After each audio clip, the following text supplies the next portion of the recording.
The first thing I remember is the sound of my sister's voice, flat and certain, telling someone I wasn't coming back, that my mind was already gone and my body would soon follow.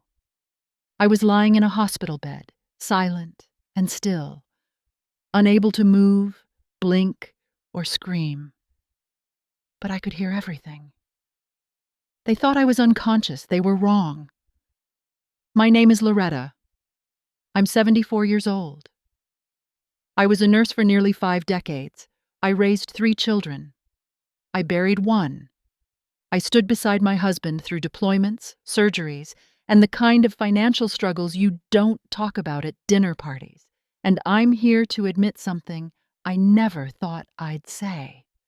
While I was in a coma, my sister took my life, and no one stopped her. It started with a stroke.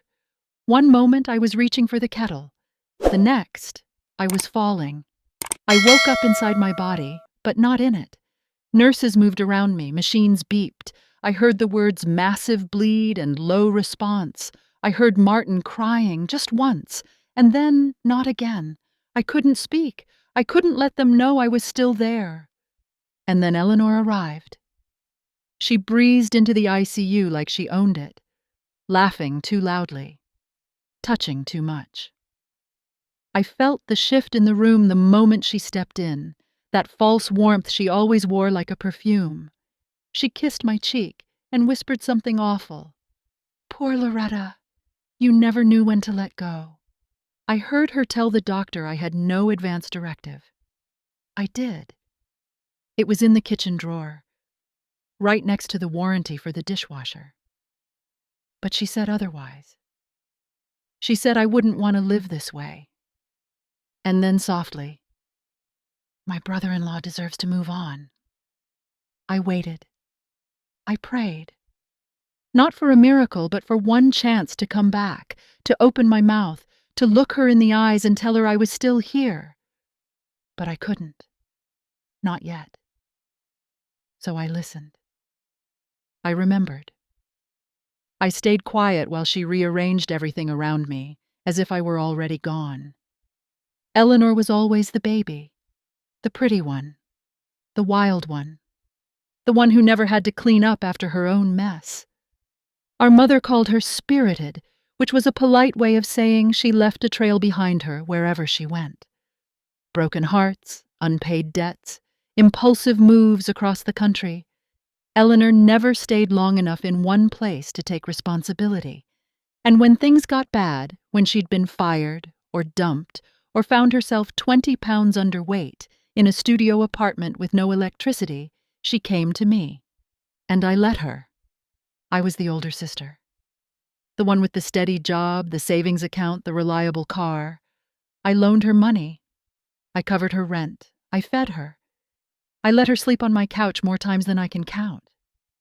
And every time, she said thank you like it was a formality, like she was doing me a favor by accepting help. Then she'd leave without warning, and I wouldn't hear from her until she needed something again. Martin never liked her.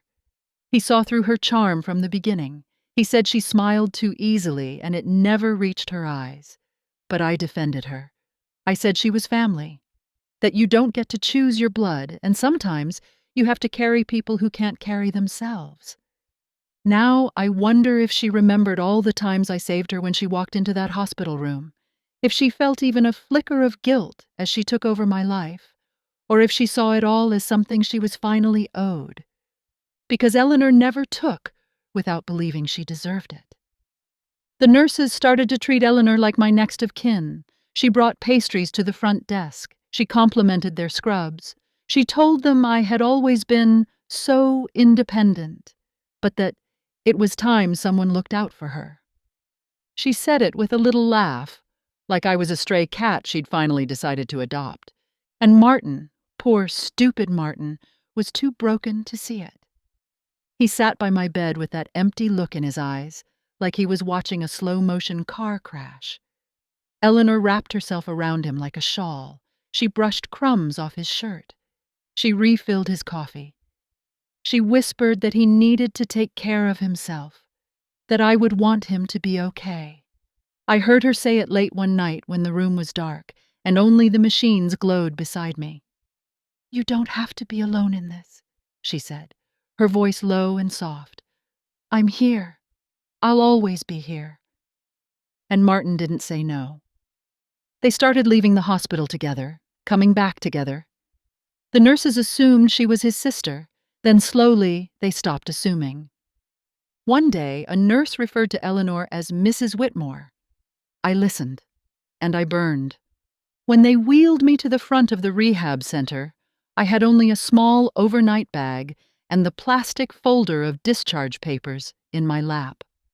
My hand still trembled when I signed the final form, but my mind was clear. I expected Martin. I expected flowers. Maybe a sign, like the ones we used to make for our grandkids when they came home from camp. Instead, Eleanor pulled up in my car. She got out wearing my coat. She waved like we were friends. And when she hugged me, I smelled my shampoo in her hair. "Welcome home," she chirped. "We've made everything cozy for you." We. That word echoed louder than anything else. The drive home was quiet. I asked about Martin. She said he was resting, that he'd been so stressed lately. I watched her grip the wheel like it was a stage prop, rehearsed and deliberate. Her tone was bright, but her eyes stayed on the road.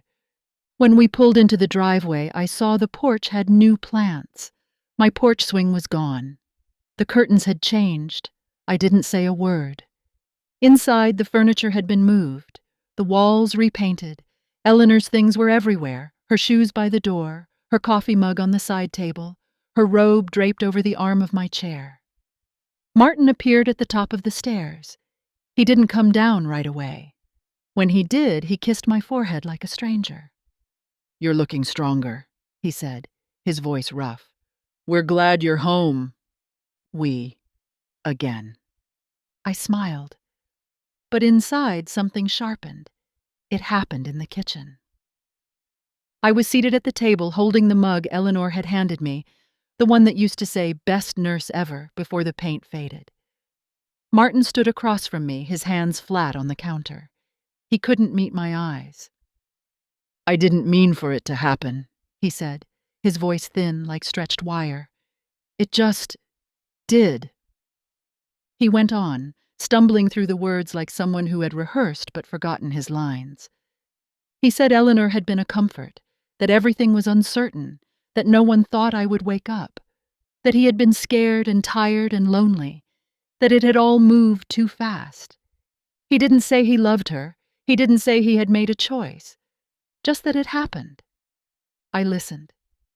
I kept my face neutral the way I had in meetings with grieving families, the way I had when patients' relatives told me their mother couldn't possibly be dying because she had always been strong. I knew that silence made people speak more, not less. Martin talked until his mouth went dry. He sat down across from me, finally looking up. His eyes were rimmed with red. "I'm sorry," he whispered. "You were gone, Loretta. We thought you weren't coming back." I nodded. I didn't forgive him. I didn't scream. I didn't ask how long it had been before my sister started sleeping in my bed. I just nodded and took another sip of coffee. Because I had come back. And they hadn't expected that. Eleanor made herself very comfortable in my absence, and even more so in my return.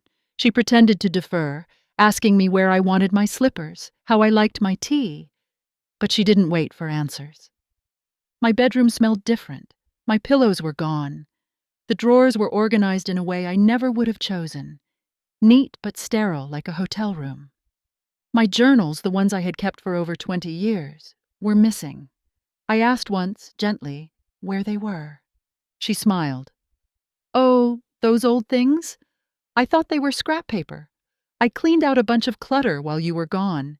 You wouldn't believe the dust." I felt the breath leave me, but I smiled too and thanked her for the effort. She began suggesting changes, said the upstairs bathroom was too cramped, that we should redo the pantry, that maybe we should think about assisted living options, just for safety. She spoke to the neighbors on her walks, smiling broadly, and telling them how I was doing better but still confused. One even asked me gently if I recognized them. I did. I had been at their wedding. At night, I heard them talk in low voices down the hall. Sometimes they fought, more often they didn't. I think Martin had made a bargain with her and he was discovering the price. But I didn't argue. I didn't protest when she threw out my favorite quilt, or told my daughter that I was getting a bit forgetful. I let her think I was too weak to fight. Because sometimes you need to let people show you exactly who they are before you decide what to do next. I started small. My friend Candace came by one afternoon with banana bread. She's a retired social worker, sharp as ever, and one of the few people Eleanor hadn't driven off. We sat on the back porch, where the ivy still grew up the railing, the only place Eleanor hadn't redecorated. I told her what was happening in plain, quiet sentences. I told her about the missing journals, the rearranged finances, the odd looks from the neighbors. I told her what I had heard in the hospital. Her mouth tightened, but she didn't interrupt. She told me to document everything. She said there were elder protection laws, that what Eleanor had done, was still doing, might not just be cruel, it might be illegal. I already had voicemails saved. Martin's voice from those early days, messages full of fear and guilt, Eleanor's instructions when she forgot to hang up. I had photos of documents I'd found in the recycling bin. I started making copies of bank statements and filing them in a folder under the lining of the guest room drawer. I wasn't ready yet. My hand still trembled when I held a spoon, but my mind was clear, and I knew now that I wasn't just fighting for my home or my marriage. I was fighting for proof that I had always been here, that I hadn't disappeared, that I wasn't some fading shadow my sister could sweep away with a smile and a cup of tea. And for the first time since I woke up, I wasn't scared. I was watching, waiting, preparing. It started with a slip.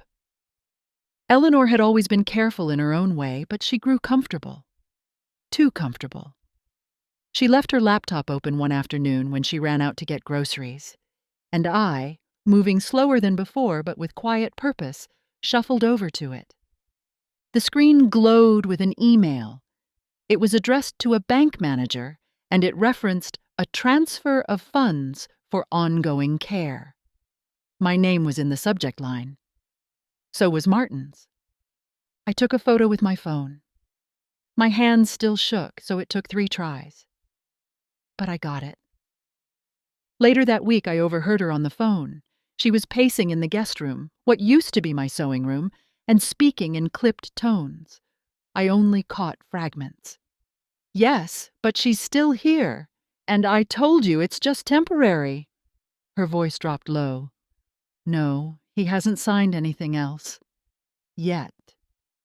Candace came over the next day, and I showed her everything. She took notes like she was back on the job, her lips a tight line. She promised to help me find someone good, an attorney who specialized in elder rights, someone who had seen this kind of thing before. I was no longer documenting for clarity. I was documenting for war. Every day, I uncovered a little more. A new will draft, unsigned but dated during my coma. Changes to insurance beneficiaries. Eleanor's name appearing in places it never belonged. I started to sleep better, strangely enough, knowing the truth, holding it close like kindling. Eleanor still floated through the house like she was its lady, but I began to feel it shift. This wasn't her home. It was a place she had wandered into, uninvited, assuming no one would challenge her. It was a Thursday morning when I decided to speak. Not in rage, not in tears. I had waited too long for either. I waited until Martin sat at the kitchen table with his coffee, reading the paper like nothing in our life had been shattered. I waited until Eleanor came in behind him, humming, wearing my cardigan like it was her own skin. I've made a few calls, I said as I walked in, steady on my cane. There are going to be some changes. Martin looked up, startled. Eleanor froze, mug halfway to her lips. I've spoken to a lawyer and a few other people. I have documentation of the financial activity over the past few months. Some of it's troubling. Eleanor laughed, too quickly. Loretta, really, I think you've been confused. It's totally normal after what you've... I'm not confused, I said, my voice even. And I'm not asking. Martin's face drained of color. He set the mug down, very slowly. What are you talking about? He asked, but the question held no real protest. He already knew.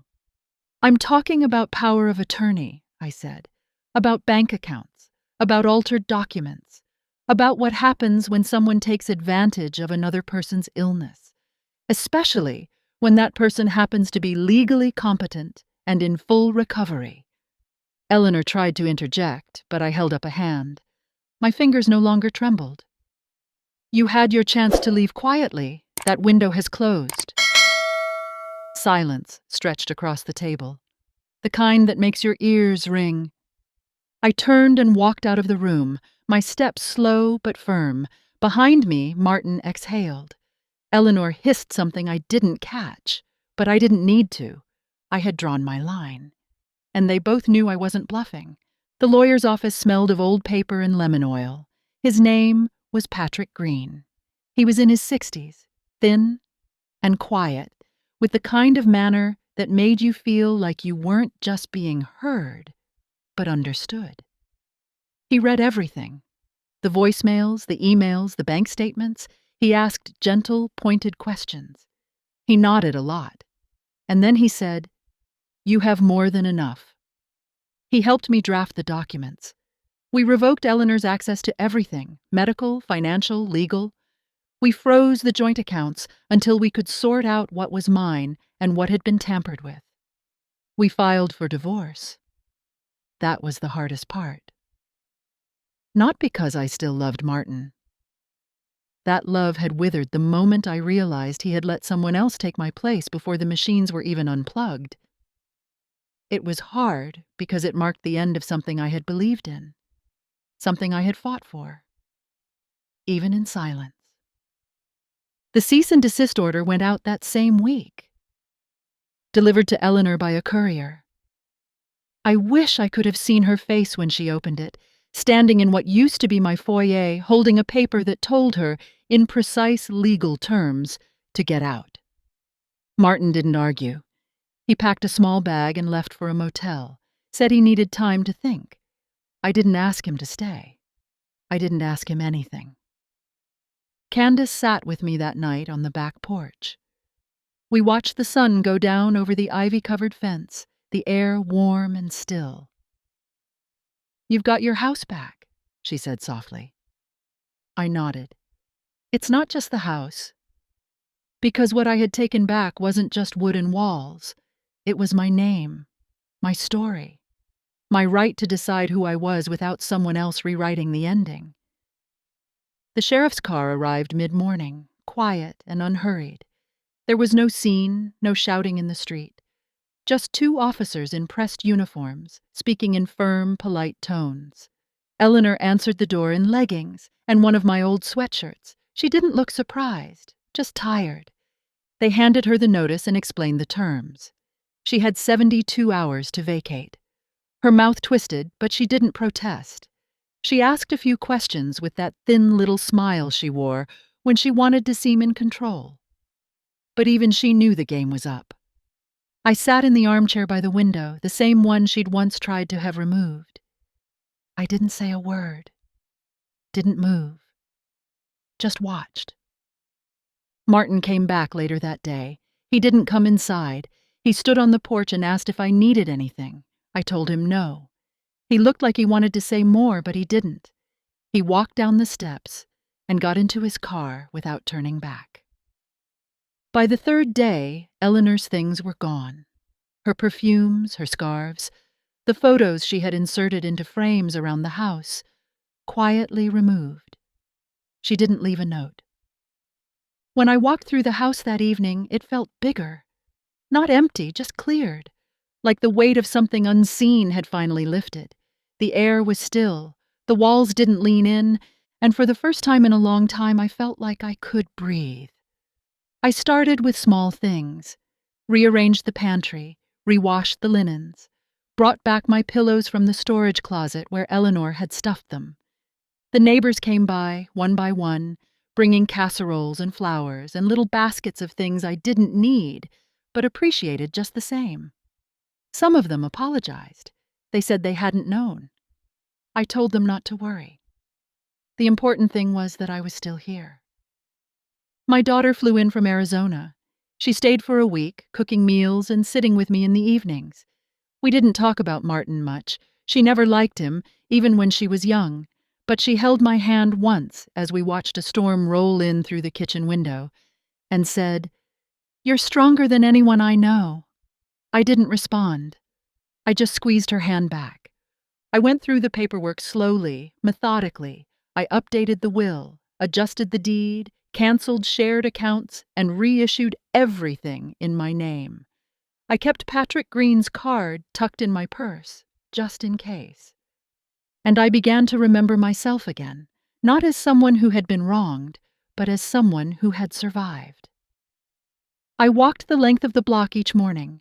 I rejoined my book club. I painted the bedroom walls a soft green, a color I had always liked, but Martin thought was too dull.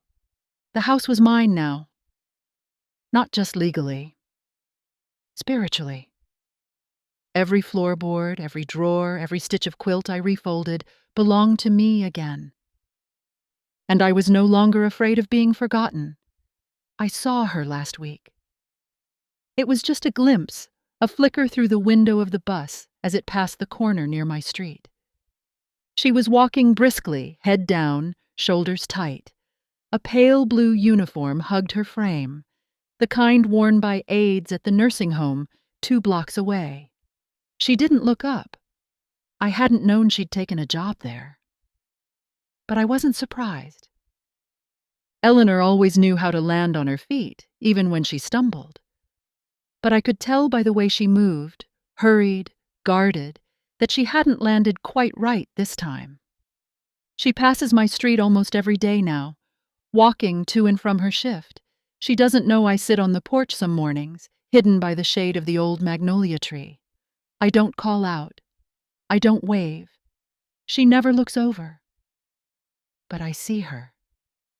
And I know that she sees the house too. The windows are clean again, the ivy trimmed, the swing returned to the porch. Everything is as it was, but stronger, quieter. Every time she walks by, she sees the life she tried to claim, and she knows she didn't just lose it. She left it behind thinking it would die without her. And instead, it lived. I am not the woman I was before the stroke. My balance is different, my handwriting slower. Sometimes my left hand tingles if I hold the kettle too long, but these days I measure myself by different things. I measure by mornings, by the way sunlight fills my kitchen again, warm and generous across the floor. I measure by the sound of my own voice, steady as I read aloud from a book, something I used to do for my patients when they couldn't sleep. I measure by how long I can sit in silence and feel no fear. People ask if I feel bitter, if I miss Martin, if I could ever forgive Eleanor. The truth is, bitterness takes energy I no longer care to spend. Martin was a chapter. Eleanor was another. But I am the one who held the pen in the end. I rewrote what they tried to erase. Some days I walk past the nursing home. Not often. Just enough. I never linger. I never look for her. But I know she's there. I imagine her folding sheets, wiping trays, changing linens in silence.